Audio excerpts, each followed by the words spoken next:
Hey, what do you say, Seattle hockey fans? Erica L. Ayala, your host of Locked On Kraken. And for the first time ever in franchise history, it is a Seattle Kraken NHL Stanley Cup Playoffs game day. We've got a squadcast for the books coming up.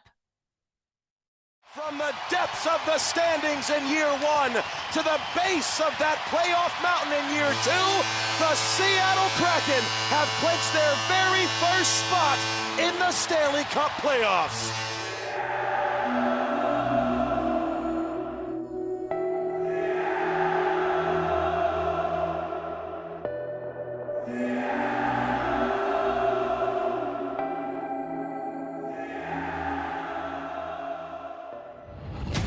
You are Locked On Kraken, your daily podcast on the Seattle Kraken, part of the Locked On Podcast Network, your team every day. We are the Seattle Kraken.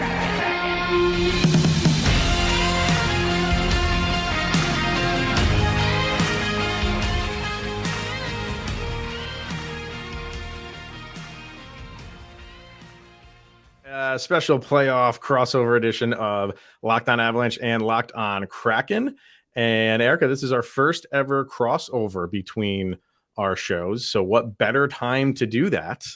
I know, right? Time. Come on now. Amazing. It's amazing. I know I've told you this before, but I'm sure Locked On fans, the everydayers, are used to hearing you guys, because when we weren't in the playoffs and still 5 days, I was like, well, let's play these clips. So enjoyed watching your run, but now we get to go toe to toe. I love it. So yeah, I love that the Avalanche will now forever be the answer to a question in Kraken lore. Who is the first ever opponent in the playoffs? I just hope it doesn't.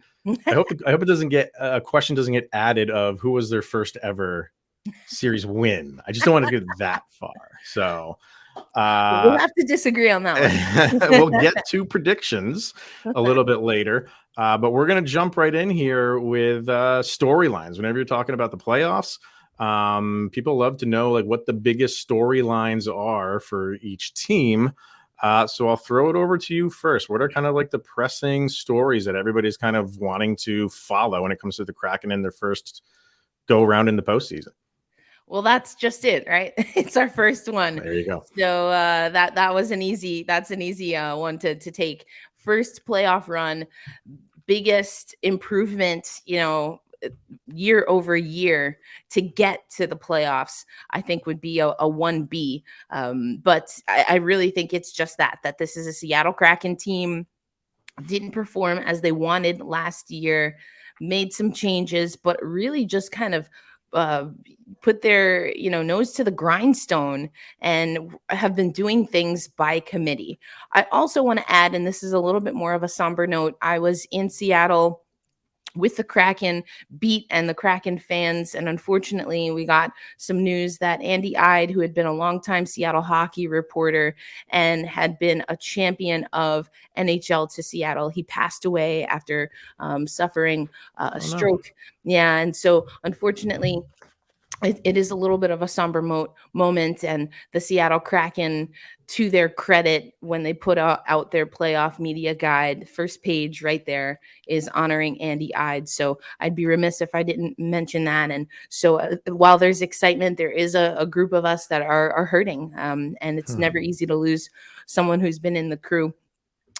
But all of that said, I think it's just now, how does this team respond to all of it, to the excitement? I think at any level you hear when a team is going through it for the first time, there are things that you have to adjust to as a part of a playoff schedule, whether it's media commitments or the travel, playing the same opponent. And while we have individuals who've done that with different teams, we, the Seattle Kraken, have never done it as a unit. So I'd say those are some of the storylines that are popping around. But Chris, it's not your first rodeo, and in fact, you're the defending champion. So what would the storylines be for the Colorado Avalanche? I think we led each other into like the main storyline.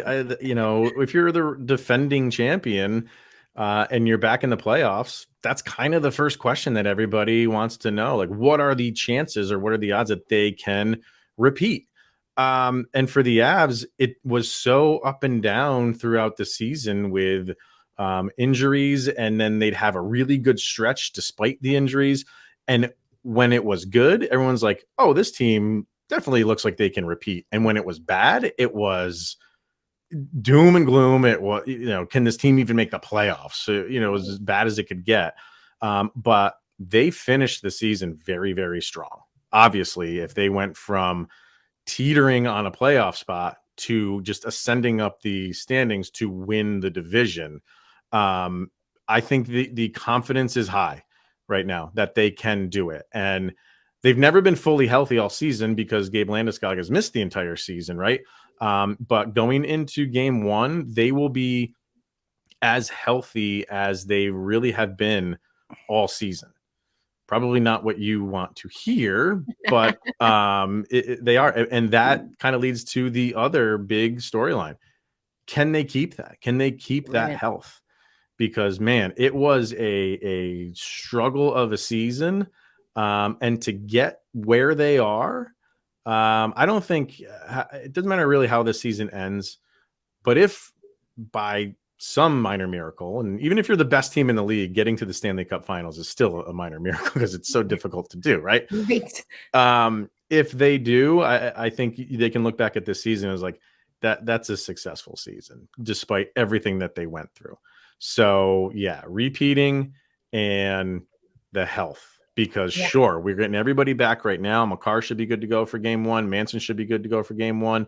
Malgin should be good to go for game, but that's all well and good. We've said that so many times this year. When a guy comes back, we're like, finally, like he won't get hurt the rest of the year. Nope. Doesn't happen.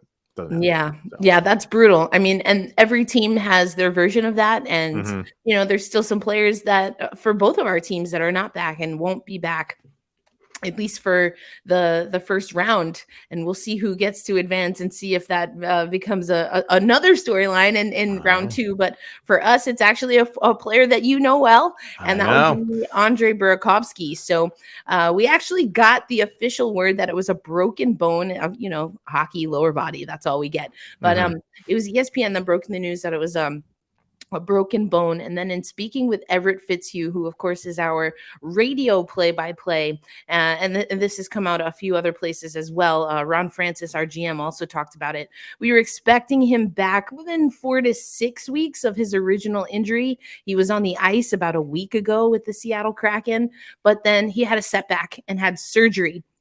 So we will not have Andre Burakovsky, another player, and this hits on another storyline that I'm sure we'll talk about in our crossover, as I like to say on Locked On Kraken, our Squadcast. But that's that Daniel Sprong is day-to-day. And the reason that's a big deal is because I mentioned it a little bit earlier, Chris, but we've been playing and winning by committee. That includes goaltending, which we will definitely talk about. But Daniel Sprong has been a player that can be really electric when he is not in the lineup and has been a healthy scratch. As soon as he gets back in the lineup, he makes a point to do something, whether with his physicality, he's racked up a lot of assists, and certainly with his goal scoring, to really make Dave Haxtell and the coaching staff have to make difficult decisions. And so that type of energy in a series against the Colorado Avalanche, for all the reasons that we mentioned, and just looking at the regular season split and how these teams fared in the regular season, I'm keeping an eye on that. And that's why I'm also very curious to see what other players are going to be able to step up. Which we will definitely get to here in the next segment. And you mentioned Burakovsky. It's not going to happen, but it would be so nice if Burakovsky and Landeskog get together and watch this series together from like a press box. That would be nice. That would be nice. Yeah. I'd love to mic them up, like that would be great. Stu Bird and Diana Taurasi for the women's Final Four or something like that. That'd be great. All right, let's hear from FanDuel, and then we will get to those key players of this series. But first, like we said, FanDuel. Grand slams, no hitters, and double plays. They're all back, and there's no better place to get in on the Major League Baseball action than FanDuel, America's #1 sports book. And that's because right now, new customers can step up to the plate with a no-sweat first bet up to $1,000. Just go to FanDuel.com/locked-on to sign up and place your first bet and get up to $1,000 back in bonus bets if you don't win. So don't miss your chance to get your no sweat first bet. Like I said, up to $1,000 when you join FanDuel today. Just go to FanDuel.com/locked-on to sign up. That is FanDuel, the official partner of Major League Baseball. All right, Erica. There's always players that rise to the occasion in the playoffs, and it's kind of easy or expected. You know, your stars of your team or your top line of your team. You expect those guys to, but you can still include that maybe they exceed even your expectations when they're that superstar level. But let's get into some players that you really think could be key to this series and what they can bring to this series. And we'll kind of just, throw some guys out, go back and forth. But who's kind of at the top of your list of guys that you're looking at? Well, you said it right there at the top of the list. That's going to be our 70-point scorer. That's Jared McCann. He's had a fantastic season. He was the first player that we signed to a contract extension, and he has proven to be worth just that and has really been all in and leading the Seattle Kraken in, the day-to-day, the ways, the consistency. It's certainly in the scoring sheet. I mentioned he's got 70 points. That's 40 goals, 30 assists. And so more firsts for Seattle. Of course, that was every time we hit the ice, it was a first last year, but we're racking up some more. And I like that. And Jared McCann has been a driver for that. Another player, and I love giving defenders, blue liners some love. And second in points overall, that's Vince Dunn. He's had a fantastic season. I have to also, though, give some credit to his line mate, and that's Adam Larson. So I'm going to kind of cheat a little there and blend them together. That's because I think Adam Larson, being that more stay-at-home defender and defenseman, he gives Vince Dunn that creativity and freedom to step up into the rush as needed to be a little bit more of an offensive powerhouse. That being said, I've been very impressed with Adam Larson, who at times I've been critical of. I think sometimes he can have pretty slow feet. We don't have the most dynamic defenders, or at least it certainly didn't feel that way last year, but those two have really stepped up. And I think you have to go with everyone's keeping eyes on our rookie, Matty Beniers. Yeah. And I have been saying, especially early in the season, Matty Beniers is that guy for us. There were so many times early in the season when we were meeting success early on, outside of maybe Martin Jones, or I do think that he was the best player on the ice for us. So I know you're supposed to ping pong back and forth there, but I just got so excited to talk about our guys, and I think that, again, everything's by committee. So it's hard for me to kind of talk about them individually in separation, because we're seeing so much that's happening, because the sum of the parts is really what's keeping the Kraken and has gotten them to the playoffs. Is Beniers on the top line power play? Yes. He is. Yes. Yep. Okay. He is. And, has been Eberle's another player that's, again, right up there, top 3 in scoring. And a lot of that, in my opinion, has to do with his play. And he said it himself, playing with Matty Beniers and the way that they can find each other on the ice. And so, yeah, Matty Beniers has been great for us. And we mentioned Burakovsky already. Who's kind of like sliding in for him on his line? And, he's a top line power play guy too. So what's kind of like been the rotation to make up for what you lose with him? Yeah, that's a great question. So when we're at even strength, it's been, again, by committee. We've seen a few different looks there. We also see Morgan Geekie sliding up a little bit. He's been one of those fourth liners that has been key for us in playing different roles. As far as the power play, getting Eeli Tolvanen has been amazing. And if you're watching this on Tuesday, if you check out yesterday's Locked on Kraken episode, I was able to talk to Eeli, and he knows he likes to score. He's expected to score. He's expected to shoot. And that's exactly what we've needed. We'll get into some of the pain points, perhaps, and special teams is certainly one of them. But I will say Eeli Tolvanen has been a player that has helped steady the power play and actually make it a little bit more of a resource in our arsenal, as opposed to something that is a detriment or a downfall for Seattle. So Crazy. what's it looking like on your end? Who are some players that as we're watching, we should keep an eye on for Colorado? I'm going to avoid the usual suspects here because that's just way too easy to but I will just throw them out. Just, your Makars and McKinnons of the world, like Sure. they step up, you know what I mean? And as great as seasons as like Rantanen and McKinnon have had, you just always feel like they're not satisfied. So they can just, raise it up another level, which is scary. Right. But for me, there's three guys, and I'll start with the guy who I always look at going into the postseason because he hasn't had great regular seasons as he's been with the Avalanche, but in the playoffs steps it up a little bit. Doesn't like go crazy, but his play gets more consistent. And if you listen to Locked On Avalanche, you know exactly who I'm going to say, and that's JT Compher. And the difference is this year is the best season he has had by far for the Avalanche, up where he's had more than 50 points, which is the first time he's touched that in a season by far. It is a contract year, so go figure for that. But this is like I said, this is the first year that he's had a great regular season.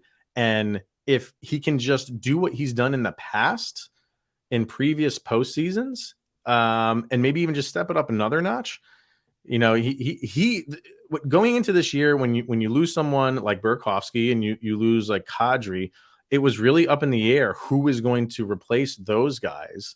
And Compher was thrown in there, I think, just because he has like tenure with the Avalanche. But nobody really, even myself included, thought he would really take that 2C like by the reins. A lot of people were expecting like Alex Newhook to do that. And Newhook has kind of faltered a little bit. He's found his way into a bottom six role. And Compher has been that guy. He's been a model of consistency this year. So I think he is due for another very good postseason, maybe even better than he's ever had. Another guy is someone they picked up on the waiver wire. You threw out a waiver wire pick, and I will do the same thing, and that's Dennis Malgin.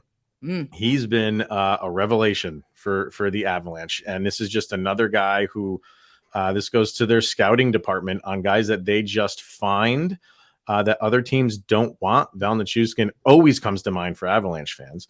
But Malgin has been great. He has fit in with this team perfectly. His speed matches what this Avalanche team has in speed. He's found a scoring touch in goals. The only thing is he's never been in this situation. So is the playoffs too big for him? Does he get caught into the bright lights of the postseason?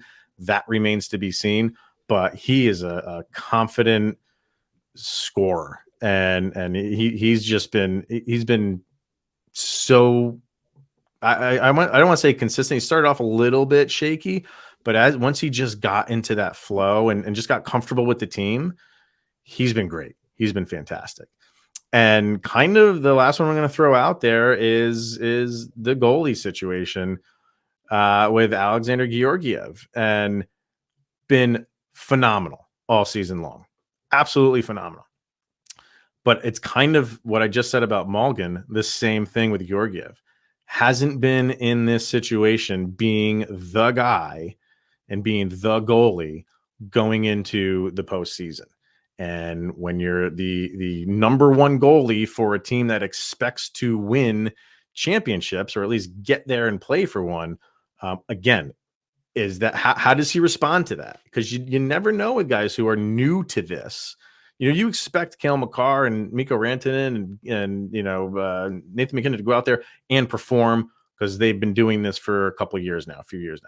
Georgiev, while he's been in the league, so he's been played that second fiddle, and now that he's not, I don't have any concern. I will say that because he's played so much during the regular season, he's prepared. But if things go if it doesn't start like the way that they want and Seattle jumps on them, can he shut it down? We'll have to see.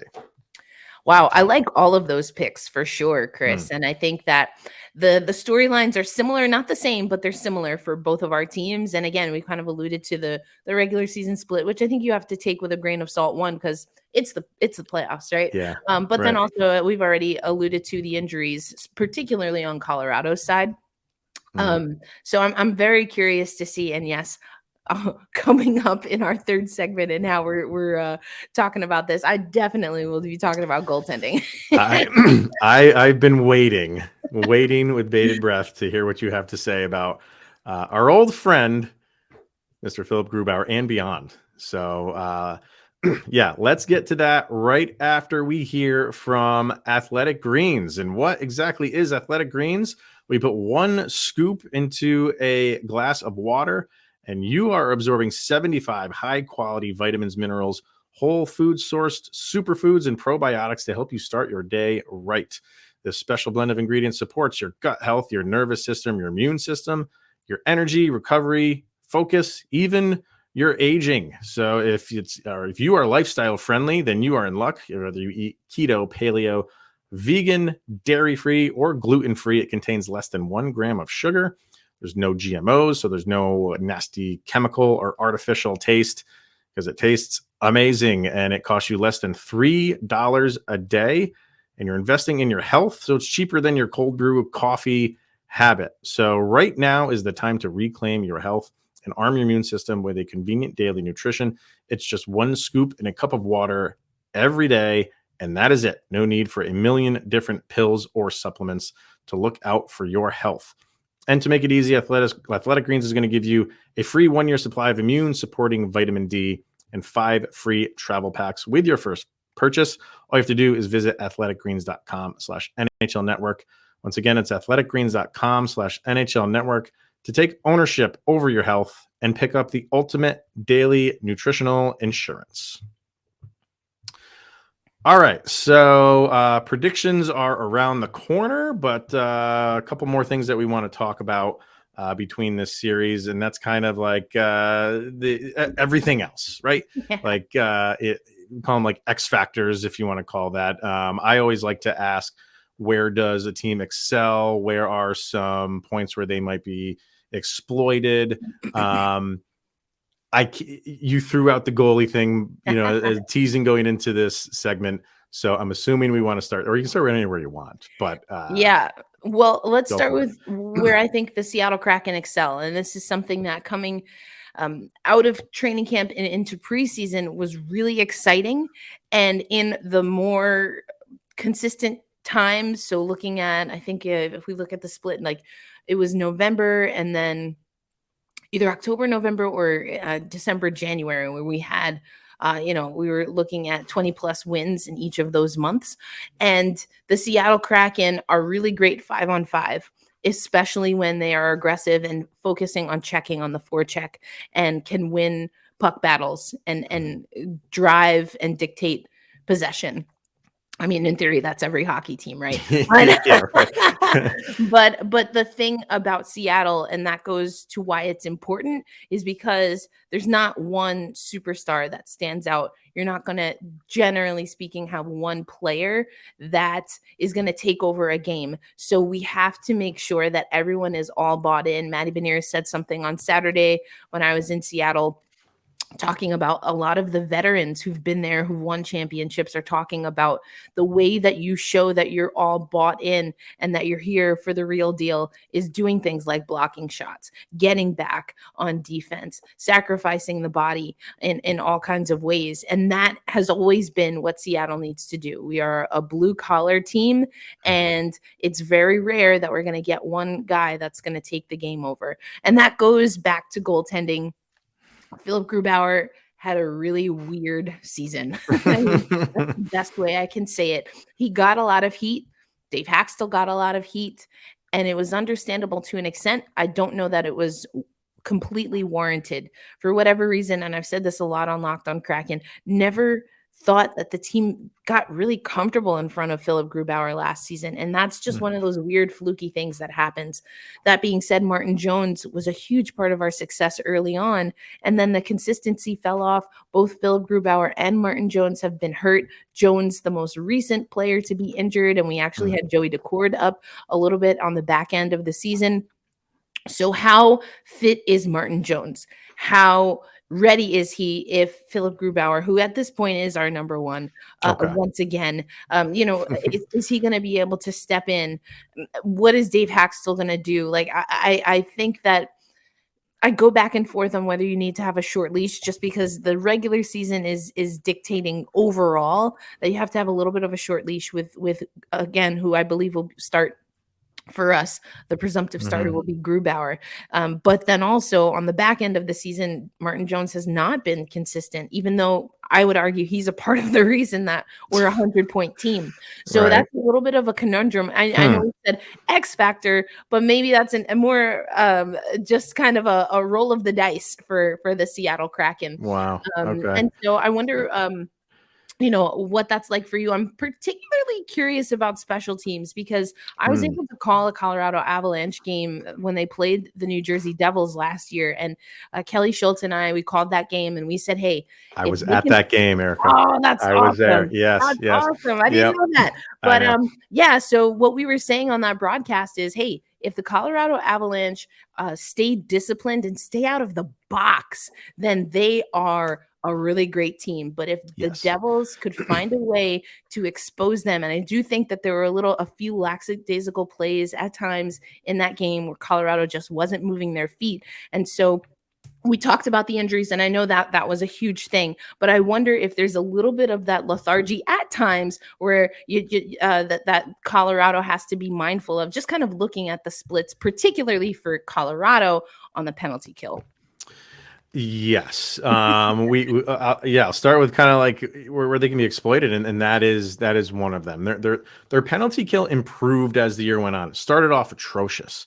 I think at one point they were 30th. I think the only team that was worse than them was like the Flyers or the Columbus or something like that. One of the bottom dwelling teams throughout the season. Like, it improved as the season went on, but how they played didn't change. They just like button things up.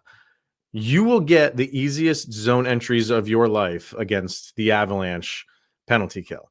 Like, they do not pressure you in the neutral zone. They'll have one guy up front. It's usually Val Nichushkin, who is their best forechecker by far. He's one of the best in the league, actually. But that's really, he's just up there just to, if you screw up somewhere, he'll be there to pick up the pieces, but he's not going to stop you dead, right? They just let you go through the neutral zone, and they rely on just positioning on their penalty kill. And it's I think they finished like 18th or 19th in the league. And when you play that way, that's where you're going to end up. You're not going to be, you don't force the issue. You let the opposition pass the puck around, and it's more to them of, we're going to be in the right position and not give you a good look. Right. So that's their biggest Achilles heel, I would say, is their penalty kill. Kind of going off of that as something that they excel in is defense. So it's like, I get why they play that way, because they're pretty confident in their defensive abilities to get in shooting lanes.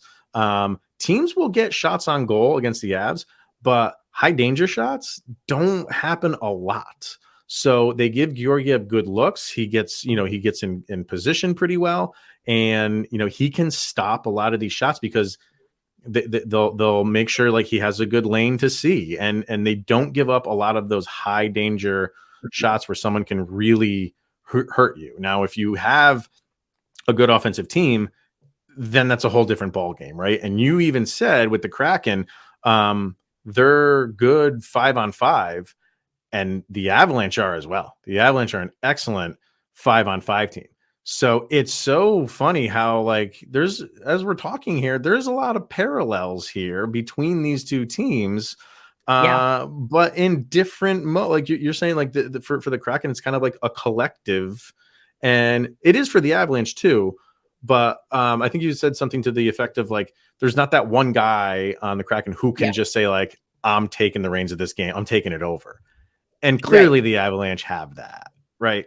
So that could be where more than one. I hate to brag about that, but it's there, you know.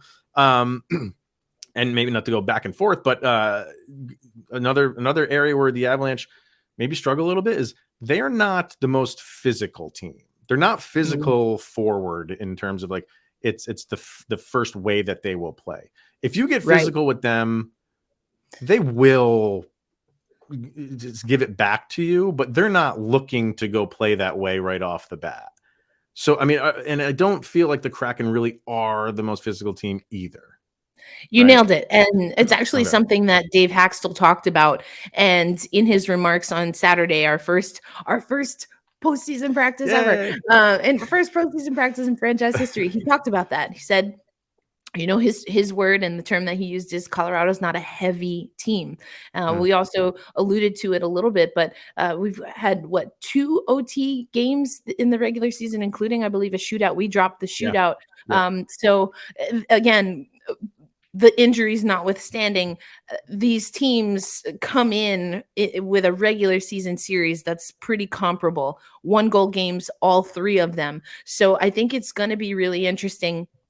You hear a lot in the postseason, and certainly for a team like Seattle, who's here for the first time, Dave Haxtell and a lot of the guys saying our focus is playing the best version of Seattle Kraken hockey that we have played. They also do know that some of that is going to be nullifying what the weapons and the arsenal is for Colorado. And the benefit maybe of a by committee team is that we can target some of those players. Now, what I'm not sure that Seattle is going to be able to handle is if some of those, the JT Comphers and some of the other players that you mentioned, if they really step up and are stellar, that might be a little bit too much, because I don't, as many people who watched the Locked On Kraken know, I have long-term questions about our defensive core, and honestly sometimes just how we as a team play defense. So I think it's going to be really interesting. It's I think I said earlier, we're similar but not the same, and so I'm very curious to see as the games play out which style of hockey is going to be victorious. Wow. I mean, I'm even more interested to see how this thing pans out. So why don't we end it with that? Let's, everybody wants to know predictions. So what are you thinking for Seattle? I am surprised. Like I expected a lot of people to pick the Avalanche to win this, but as I'm like just going through different sites and people talking, the experts, you know what I mean?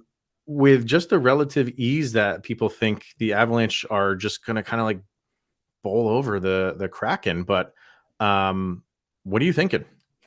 Well, what I will say is that the experts have been wrong about the Seattle Kraken in both of our seasons. We were supposed to have the best goalie tandem in year 1. Nope. And we're supposed to be absolutely hard in year 2. Nope. There you go. Exactly. What I will say is I do think that, as we just alluded to, just to harp on that point one more time, very well matched, similar, not the same. I am just in all of my sports analysis, I always give the benefit of the doubt to the team with the experience, and that's been together a little bit longer. Now, there have been changes. You talked about that a little bit earlier, Chris, but you can't, point your thumb down at the reigning and defending Stanley Cup champions, and I do think that will make a little bit of a difference. I think if the Seattle Kraken can really settle into their game, or actually the opposite of that, come out guns blazing and really just play Kraken hockey off the hop, then we can nullify that veteran expertise, or we've been here before. That being said, I'm still going to give the edge to Colorado, with the caveat that the Seattle Kraken have lived our entire existence defying, especially this season, defying expectation. I think we go 6, maybe even 7. And as I said, I do think Colorado has the edge. I'm not willing to give up completely on Seattle, I think they can go the distance, but I do think right now, unless we see some things change early in game 1, 2, I think the Seattle Kraken have to get at least one of those games on the road. But I give you the advantage as of right now. But let's see. We'll have to talk throughout the series. Yeah. Oh, absolutely. And I agree. I think that it's so weird to say, like, team doesn't have experience in the postseason when they're made up of NHL players from all over the league, right? But as a unit, they don't. So, and to me, I think that's a big deal. And it's if there was one team that the Kraken probably didn't want to pull, it is that the team that's defending the championship. So I think that is going to be the biggest deal between these two teams. And but also here's like the beauty of the NHL playoffs, because I can sit here and say, like, I think these will all be very good, very close, tight games. And the Avalanche just have that ability to pull those games out. Right. So I can sit here and say, like, I think the Avalanche could win this thing in 5 games. But the beauty of NHL playoffs is it could go 7, and that won't surprise me either. Correct. You know what I mean? So I don't want to sit here and say that, I think the Avalanche could win in 5, and it's just going to be, they're going to wipe the floor with them. I generally don't think that's going to happen. I think this, and if you get some puck luck here and there, this absolutely could go 7 games, and that wouldn't surprise me, because playoff hockey is the best thing in the world. And I'm so glad the Kraken are, after 2 seasons, involved in it in one way or another. So, yeah, that's right. I think it's going to be great, Chris. I think there's a lot of mutual respect, I think, on both sides. Again, people are going to make their bold predictions, and some of them, at least 50%, will be loud and wrong. But I do expect a good series. And people have asked, are we just happy to be here? Or are we really expecting to do things? I think it's a little bit in between. We're building history here for the Seattle Kraken. Right. We're going up against the defending Stanley Cup champions. So there's a lot on the line in theory. And I think it's really going to be about this team buckling down. And if they can really do that, stay insular as much as possible and stay focused, I like our chances. Good. Well, the one thing I'm looking forward to, or maybe I'm not looking forward to it, is that game 3, because that place is going to be that might be the one that's a struggle for the Avs. So we shall see. All right, it's going to be a fun series. Erica, why don't you throw out to Locked On Avalanche crowd where they can follow you over on social medias? Absolutely. You can follow the show at Locked On Kraken. And hey, if you're not in the house and you want to watch, we'll be doing a watch party along with a good friend of mine, Angelica Rodriguez. We host a women's hockey podcast together, but she's an Avs fan. So we've got, like her. There you go. New follow. So it's a house divided on my women's hockey coverage side, but we're inviting fans. So you can check that out. But again, follow us at Locked On Kraken. We'll be posting all of the links there. And you can also follow me personally at elindsay08. That's ELINDSAY08. So Chris, how about for you and Locked On Avalanche, any plans that you have and things that we can check out as the series goes on? I'm so selfish. I can't watch with other, I can watch my wife. And that's really, I have to watch intently, and I can't do the watch. I can't host the watch parties, right? Fair enough. I could be involved in them, but I'm so silent just because I have to watch. So I'm pretty selfish when it comes to that. But you can follow our show over on Twitter, LOPN_Avalanche. That's on Twitter. On Instagram, you can just search for Locked On Avalanche, and of course our YouTube channel, you can follow that as well. So Erica, it's going to be fun to be the first series against the Seattle Kraken, so I think it's going to be a good series. So good luck to you guys, and I'm sure we'll be talking all throughout, and maybe even in the off season we'll kind of get together again. That sounds great. Thanks so much, Chris. Appreciate it. All right, enjoy the series, everyone. We'll talk to you guys later.